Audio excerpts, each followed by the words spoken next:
Que a paz do Mestre esteja conosco durante todos os momentos que aqui estivermos, que nós possamos ir absorvendo toda essa vibração de amor, toda essa energia de paz que nos envolve quando a gente entra aqui no Manuel Bento, e que quando a gente retornar para os nossos lares, nós possamos levar muito dessa energia, muito dessa vibração, muito desse amor que a gente recebe aqui. Na noite de hoje, nós vamos ter como referência o livro Roteiro, é uma psicografia do Chico, pelo Espírito Emmanuel, é o item 32, que fala sobre colaboração. Eu vou ler pequenos trechos desse texto, depois a gente conversa um pouco. O Emmanuel nos diz assim: em sua condição de movimento renovador das consciências, a nova revelação vem despertar o homem para o lugar determinado que a providência lhe confere, esclarecendo-o, acima de tudo, de que o egoísmo, filho da ignorância, é responsável pelos desvarios da alma, é perigosa ilusão. A vida, pródiga de sabedoria em toda parte, demonstra o princípio da cooperação em todos os seus planos.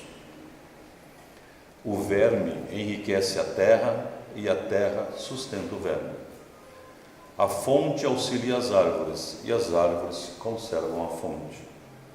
O solo ampara a semente e a semente valoriza o solo. As águas formam as nuvens e as nuvens alimentam as águas. Um pão singelo é gloriosa síntese do trabalho da equipe da natureza. E continua Emmanuel dizendo o seguinte: alma sem trabalho digno é sombra de inércia no concerto da harmonia geral. Cérebros e corações, mãos e pés, em disponibilidade, palavras ocas e pensamentos estanques constituem congelamento deplorável do serviço da evolução. A vida é a força divina que marcha para diante.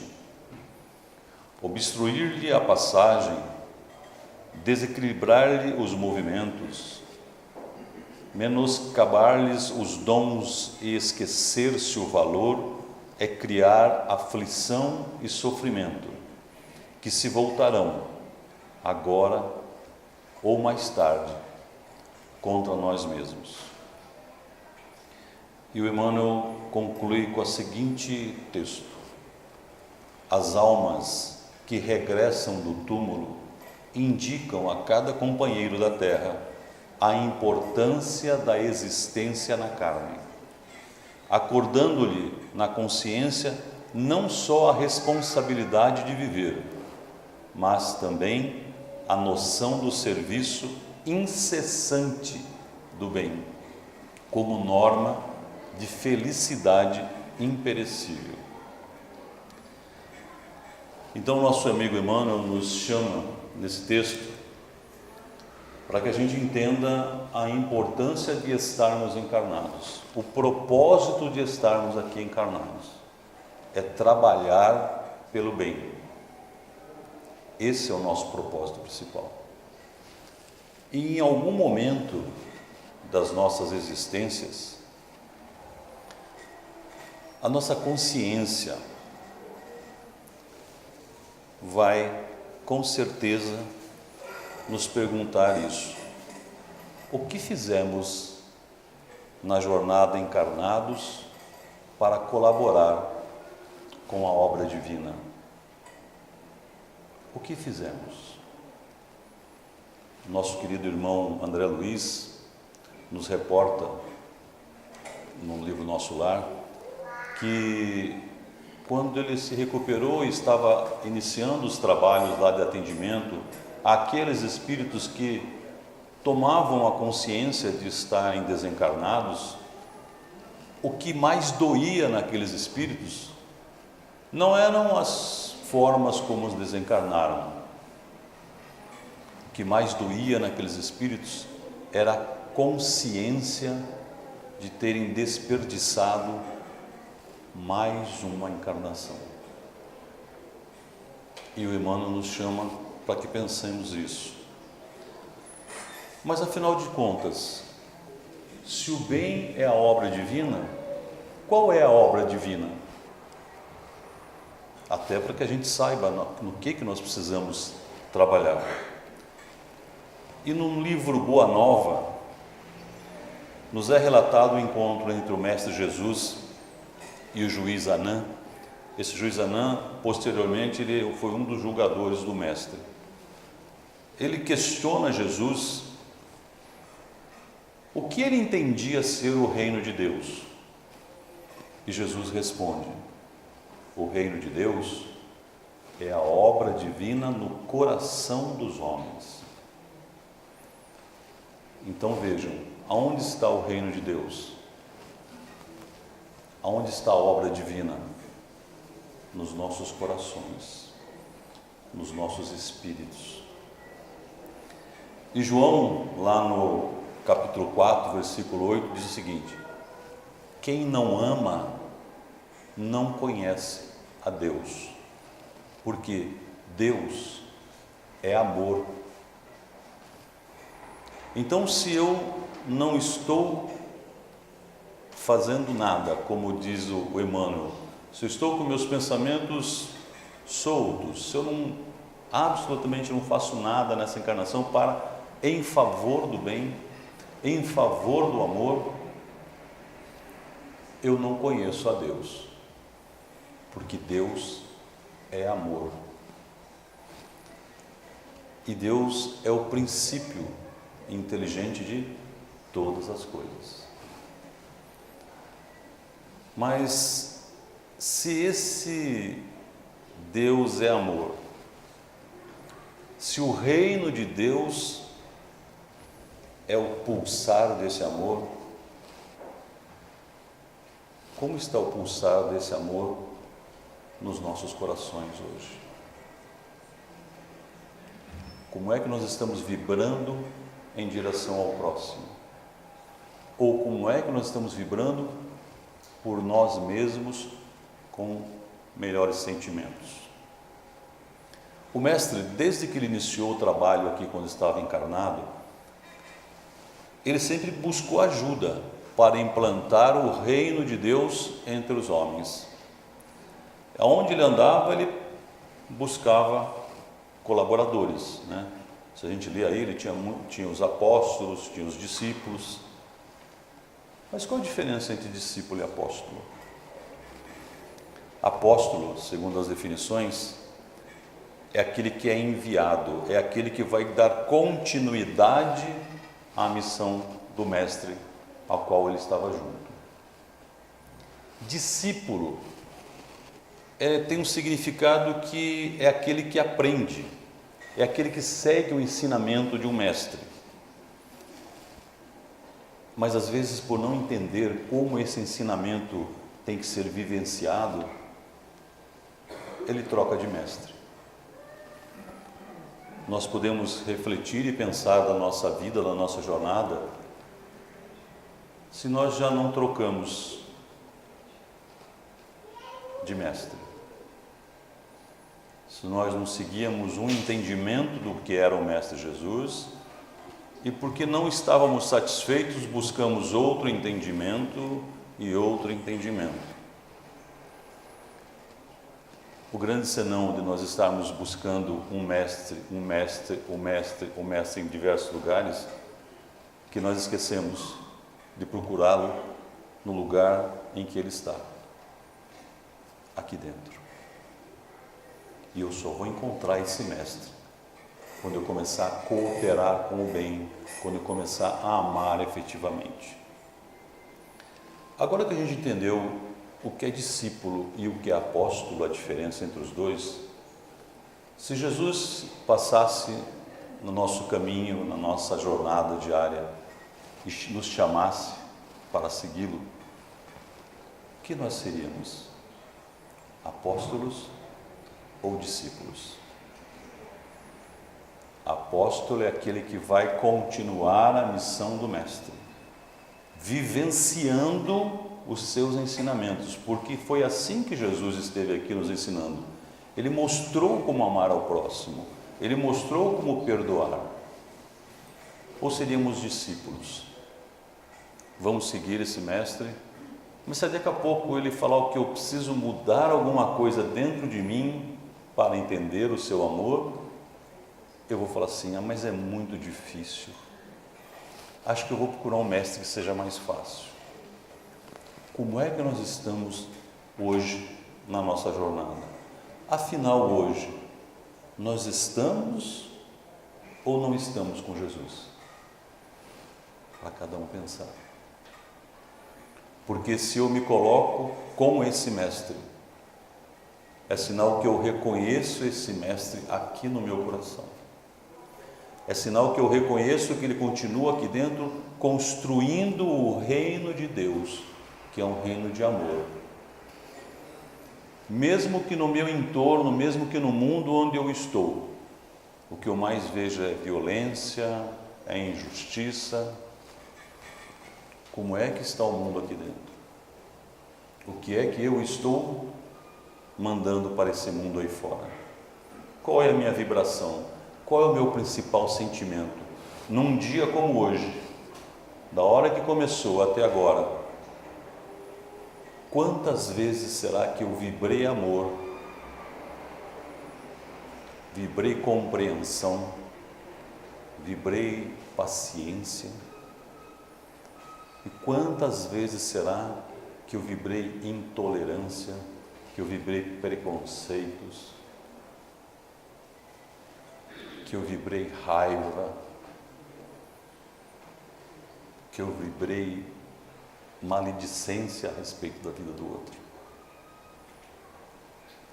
A escolha é sempre e única, exclusivamente de cada um de nós.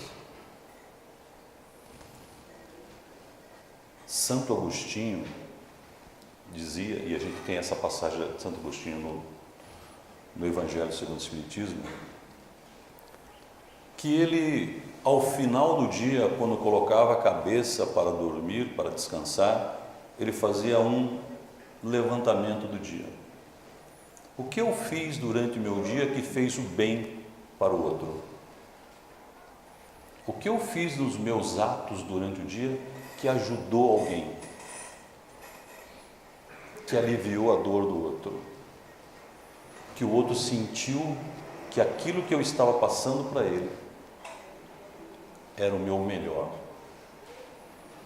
Esse era um exercício que Agostinho fazia e que ele nos propõe que a gente comece a fazer. É que a gente tem receio de olhar as nossas ações às vezes. Então nós preferimos ligar na televisão e dizer assim: eu não consigo dormir com a televisão desligada, porque eu não preciso olhar para dentro de mim, eu olho para fora. E é no momento da reflexão que eu olho para dentro de mim, que eu começo a me conhecer, e a hora que eu reconheço que eu não fiz algo muito bom, muito legal durante o dia, eu deveria pensar: amanhã vou fazer diferente. É assim que nós vamos cooperando com a implantação do reino de Deus, com o compartilhamento do amor, com o trabalho pelo bem. Mas, então nós estamos com Jesus. Nós nos consideramos cristãos. E o que significa ser cristão, afinal de contas? Ser cristão não é ter uma religião. Afinal de contas, Jesus era cristão? Não, né? Porque nós seguimos o Jesus Cristo. Mas nós somos cristãos, nós nos consideramos cristãos por quê? Porque ser cristão é estar com Cristo, nas nossas palavras, nos nossos pensamentos, nas nossas atitudes. E houve um tempo lá atrás, na época de Jesus, em que ser cristão representava ter muito mais coragem do que hoje. Se nós buscarmos na história, quantos morreram afirmando, não negando ser cristãos. Hoje, se eu digo que eu sou cristão, ninguém vai me jogar as feras, mas eu vou me jogar a minha consciência. Ser cristão não é um rótulo, ser cristão é uma opção de vida. E o que o mundo mais precisa hoje, esse mundo que tem como, eu considero como uma doença principal, a intolerância. Eu sou intolerante com todo aquele que é diferente de mim, que é diferente da minha cor, que é diferente da minha religião, que é diferente do meu modo de pensar, que é diferente porque tem uma família diferente da minha, e eu julgo pelo preconceito. E quando eu faço isso, eu estou emitindo para esse mundo em que nós estamos inseridos essas vibrações, esses sentimentos pesados. Mas se alguém chegar para nós e perguntar, você é cristão? A gente diz, lógico que eu sou cristão. Cristão não pode ser um rótulo, cristão não pode ser um título, cristão necessita ser uma vivência, uma experiência de vida. E é disso que o Emmanuel nos fala nesse texto. O trabalho do cristão é um constante buscar o seu melhoramento espiritual, a sua evolução espiritual. Na casa espírita a gente escuta muito falar de reforma íntima, reforma íntima. E às vezes a gente não entende bem, afinal de contas, o que é reforma íntima? O que é reforma? Quando nós pensamos em reformar nossa casa, nosso apartamento, nosso carro, alguém reforma para ficar mais feio? Alguém reforma para ficar pior? A gente reforma para ficar mais bonito, mais segura, mais seguro, né? Ficar melhor. Só que nós sabemos que toda e qualquer reforma dá trabalho. Eu preciso me envolver naquilo. E às vezes eu penso assim, uma semana eu resolvo isso.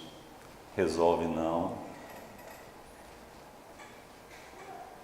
Eu preciso mexer. Então, quando eu falo em reforma íntima, é algo que eu tenho que fazer em mim mesmo.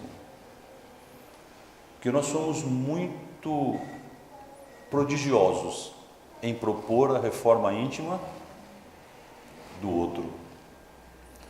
Eu digo que nós somos arquitetos, decoradores da vida alheia.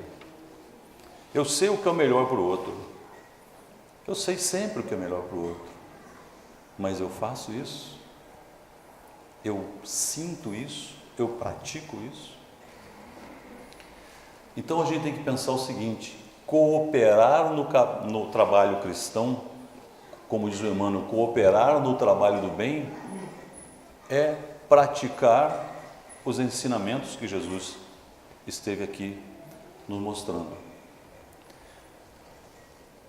Muito provavelmente nós temos em nossas casas algumas estantes cheias de livros espíritas ou cristãos, absolutamente empoeirados, que nós compramos livro, até lemos alguns, mas de que adianta eu comprar, eu ler, se eu não vivenciar essas histórias? A literatura espírita é prodigiosa em trazer, como disse o Emmanuel, mensagem daqueles que estão além do túmulo, nos mostrando o quanto é importante a nossa cooperação com o bem. Então eu tenho livros e livros em casa. O que mais que eu tenho lá? Tenho armários entupidos de roupas do inverno roupas do verão, e muitas vezes aquela roupa já passou por um inverno, já passou por um verão, e eu não usei nem no inverno nem no verão. Eu tinha uma amiga que sempre que tinha essas campanhas de arrecadação, no inverno tem, na maioria das vezes, ela dizia que ela nunca sabia o que ela podia dar para os outros, ela nunca, cada vez que ela abria o guarda-roupa, o armário, ela olhava e falava assim, mas esse aqui quem me deu foi, então vou ver esse, mas esse aqui está tão bonitinho. E ela falou que não conseguia decidir. Um dia eu falei para ela, vamos fazer o seguinte, vamos pensar objetivamente. Abra o seu armário. A roupa que você não usou em um ano, é que você não precisa dela. Porque em um ano você passou verão, passou inverno, passou outono, passou primavera. Você não precisa, mas alguém ali fora precisa. Quantas e quantas peças de roupa eu tenho guardados lá nos meus armários, que estão abarrotados, e que um dia entra uma tracinha lá e faz um monte de buraco. Aí eu olho e falo assim, acho que eu vou doar isso aqui. Não é isso. Então, tem um outro exemplo que eu gosto muito, que é assim, eu digo que nós temos verdadeiras farmácias improvisadas nas nossas casas, ou não temos? Comprimidos e mais remédios, remédio que a gente nem toma mais, e fica lá. Aí um dia, alguém da casa fala assim, vamos fazer uma limpeza na caixa de remédios. Alguém aqui pode ser que viva isso, eu já vi isso na minha vida. Aí você chega lá e começa a tirar aquele monte de remédio que está vencido e joga no lixo. Pense, quantos meses aquele remédio ficou dentro da validade, que podia ter ajudado a alguém, e você deixou ali. E algumas casas espíritas, algumas casas religiosas têm um trabalho de triar esses remédios e distribuir para quem necessita e não pode comprar. Vejam como cooperar com o bem pode ser com coisas pequenas. Mas não é só tirando o remédio, tirando a roupa, dando essas coisas que vai significar que você está cooperando com o bem. Você está cooperando com o bem quando você, por trás desse teu ato, vai um sentimento de amor ao próximo. Você está doando o melhor de você para o outro. E aí eu penso assim, o Emmanuel nos diz uma coisa muito interessante, que é assim, fazer as coisas diferentes da maioria não é tarefa fácil. Ainda mais no mundo que nos impõe um ritmo acelerado. E aí a gente arruma isso como desculpa, para não fazer. Afinal, nós somos ou não somos cristãos? E eu falo assim, mas eu não tenho tempo mesmo. Mas eu não tenho o que doar. E eu começo a pensar assim, Deus, vem aí uma mega da virada. Fazei com que esse corpinho ganhe essa mega e eu vou ajudar a família inteira, eu vou ajudar todo mundo. Mas é disso que você precisa? Qual é o sentimento que vai te mover? Então, a gente pode fazer muito. Eu vou contar para vocês a história de uma enfermeira que se chama Judite. Judite é uma enfermeira de uma UTI.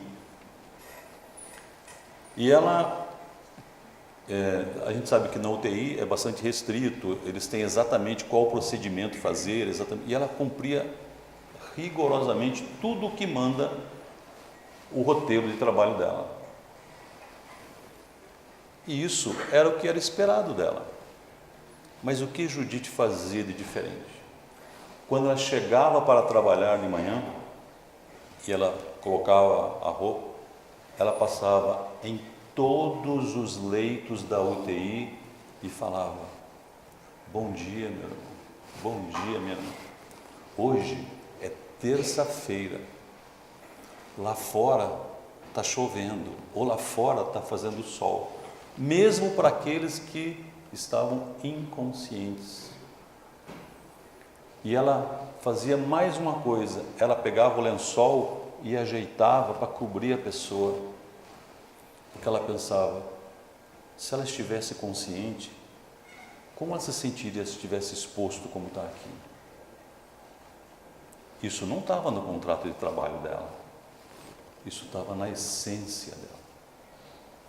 E aconteceu um fato que chegou um dia que tinha terminado o plantão dela, ela estava para sair, e um homem, um advogado muito famoso, estava em um estado muito grave na UTI. O médico pediu para chamar a família porque ele tinha poucas horas.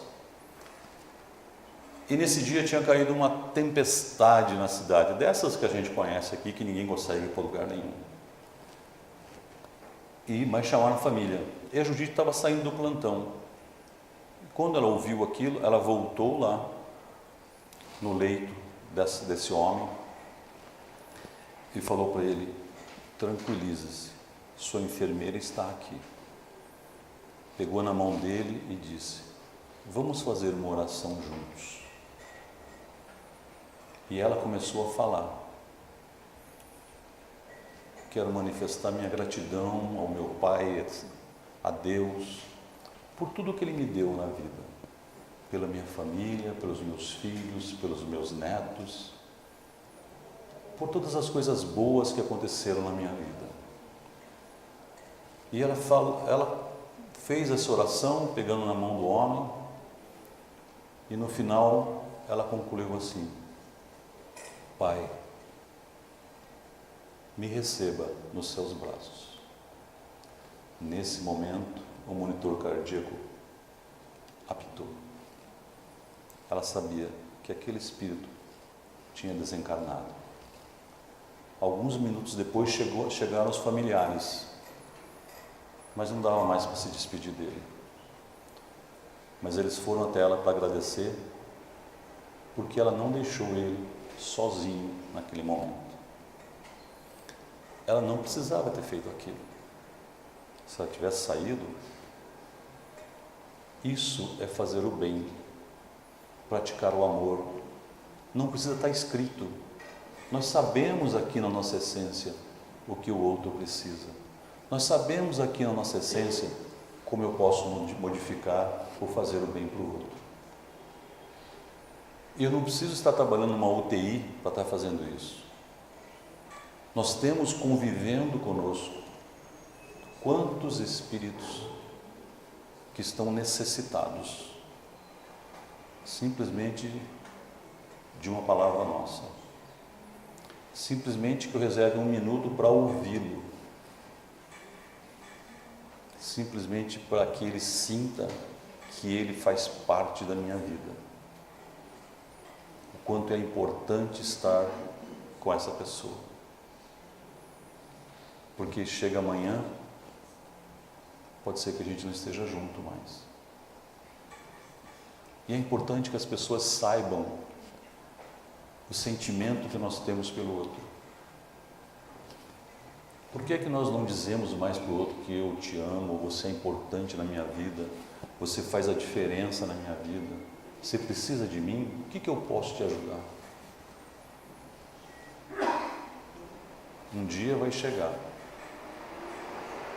E se a gente pensar nesse momento de alguns entes queridos nossos que já partiram, em que a gente não vai mais conseguir falar. A gente não vai mais conseguir abraçar essa pessoa, tocar nos cabelos brancos, fazer um carinho no rosto, dar uma risada gostosa junto. Então o que o Emmanuel nos pede, que Jesus nos exemplificou, é para que a gente viva hoje o bem, viva hoje esse amor com todos que estão conosco nessa jornada. E para a gente ir encerrando, talvez alguns estejam pensando, Mas, puxa vida, o que eu posso fazer para ajudar na construção do reino de Deus? Aqui dentro. Lembrem-se, aqui dentro. Você pode, na hora que a gente fizer as vibrações, vibrar por alguém que necessita de você. Que vocês estão separados por qualquer motivo. Vibre amor para essa pessoa. E aí, se você pensar, mas eu não consigo trazer no pensamento com um bom pensamento dessa pessoa. Toda a casa espírita que eu conheço, e olha que eu rodo bem por aí, tem uma caixinha de vibrações lá na frente, um papelzinho e caneta. Vai lá, coloque o nome dessas pessoas ou dessa pessoa, mas quando você colocar, coloque também a sua vibração de amor. O seu perdão, o seu desejo que ela melhore, o seu desejo que ela continue o caminho. Isso é estar praticando o bem. E quando chega no final do ano, a gente começa a fazer promessas, né? Aliás, a gente é campeão em fazer promessas. É sempre no dia 31. Mas esses dias eu estava lendo um texto e recortei um pedacinho para a gente pensar. E esse texto dizia assim, e é importante que a gente comece a pensar nisso. Prometa para você mesmo, não é para ninguém. Prometa para você mesmo que você vai ser tão forte que nada vai afetar sua paz de espírito. Prometa para você mesmo que quando você encontrar com alguém, você vai falar de saúde, não de doença. Você vai falar de felicidade, não de dor. Você vai fazer com que seus amigos, seus familiares sintam que não existe na sua vida nada que tem mais valor do que eles. Prometa para você mesmo que você vai ser grande frente às preocupações, que você vai ser nobre diante da raiva, que você vai ser forte diante do medo. E mais, prometa a você mesmo que você vai ser feliz para impedir a presença desses sentimentos na sua vida. Pense bem de você mesmo. Você é um filho de Deus. Deus está aí, o reino de Deus. Pense bem de você mesmo e mostre isso ao mundo. Mas não mostre isso gritando ou fazendo barulho. Mostre isso com as suas ações, com os seus pensamentos, com tudo de bom que você pode dar para o mundo. Eu rogo a Deus e peço a Jesus que nos ajude muito nessa nossa jornada, que nos mostre as oportunidades que nós temos de trabalhar, de cooperar com a criação do reino de Deus. Que assim seja, graças a Deus e graças a Jesus.